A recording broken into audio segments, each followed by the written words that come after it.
Now we will discuss about how to interface a digital to analog converter with an Angelo-Fiber microcontroller to display the waveform on the CRO. So what are you going to do? We are going to use this particular kit. This kit is called DAC interface kit.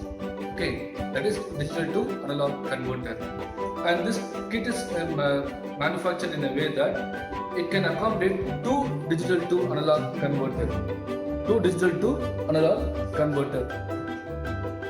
Here you can see two digital to analog converters are there, and this port is used to connect our microcontroller here. Then also we have two outputs. What would be the output of digital to analog converter? Analog output. Okay, so we will give digital input here, then digital to analog converter will convert and will give us the analog output through this pin. Okay, so this is what we have to connect it to the microcontroller to generate a required waveform. Okay, now let's see how to do it in practice. You can see that. So we are going to generate a square wave, triangular wave, and also a sine wave.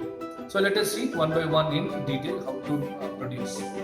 So now here I have a project called square wave. So in a square wave project, you can see that it is basically a here square wave. We have it here, square wave project. So in a square wave project, already I have the files that I'm going to get it. So here we have our square wave program. You can see that SQR square wave and added here to the project. Then right click on this target and ensure that before creating the target, the hex file creation option is selected here. So it's selected here, then click OK, and double click on this will help us to see the square wave. So the program is very simple. Initially we set the ports to 0 value, after delay we make it 1, then again this process continued. So we generate a delay using this particular subroutine. Okay, now let us debug it. So just doing the build target, we will get the hex file here. You can see the creating hex file for square wave, and also if you want to see this on the logic analyzer also, you can see that. Okay, so now let us see that here hex file is created. So now we'll go to this ISP window. In ISP software, you can open the file. As you open the file, you can see that it is showing squarewave.hex. So click on this and you can select open, then you can select write here. So when you click the write, the program is written on the microcontroller, and also here on the CRO you can see that a square wave is generated here.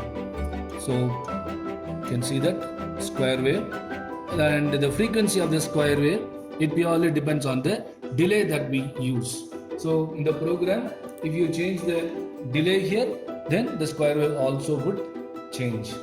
This is for square wave. And the next one is the triangular wave. Okay, so let us see how to see the triangular wave. So I have a project here for triangular wave, and here the programs are added and all of the details are here. So initially it will be 0, it goes up to 255. So linearly it is going to count. Then after reaching 255, it will come back to 0.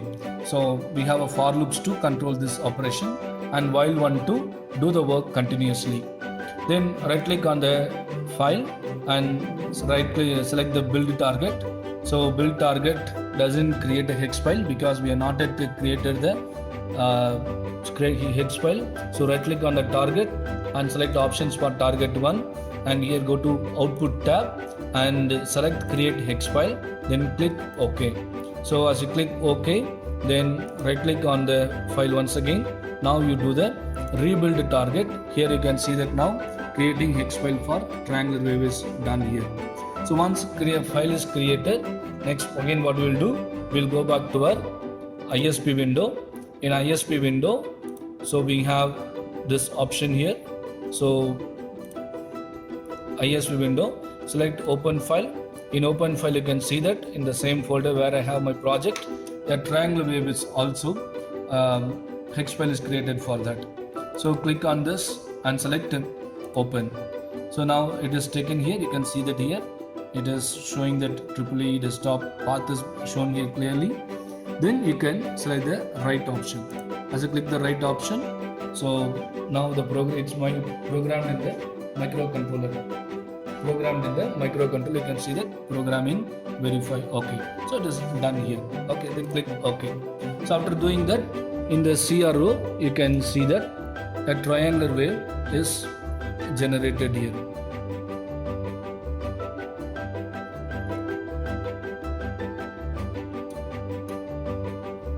A triangular wave is generated. So by using this DAC only, we are converting our digital signals into an analog signal. Okay, so that's how generating a triangular wave. Now let us see how to generate a sine wave. Okay, so for this also we have the program here. So select the sine wave project as we already have done it, and here the corresponding hexadecimal value for every degree of the sine wave is given here. We use a specific formula that we have discussed in the class, and here we have the functions to fetch the value from the array. So by using this array, we are going to take the value from the index created by I, and then what we do, we just right click on the sine and build target. You can see that again the hex file is not created. So go to target menu again and right click on the target, select options for target and select output option, then select create hex file and click OK. So now what do? I rebuild the target here. As I rebuild the target, here you can see that hex file is created for the sine wave. So once hex file is created, now we go back to our ISP programming. So in ISP programming, you can select the file here, open file. Now we have a sinewave.hex file here. Select this and click open, and now you can see that here on the screen it displays now sinewave.hex file is being opened.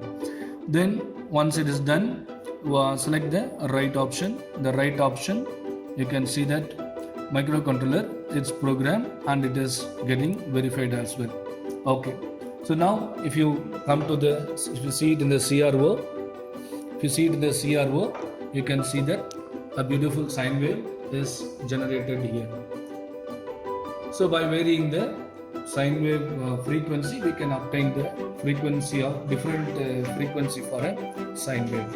So with this program, we have seen how to use a DAC and how to interface a DAC with an 805 microcontroller to generate a square wave, triangular wave and sine wave.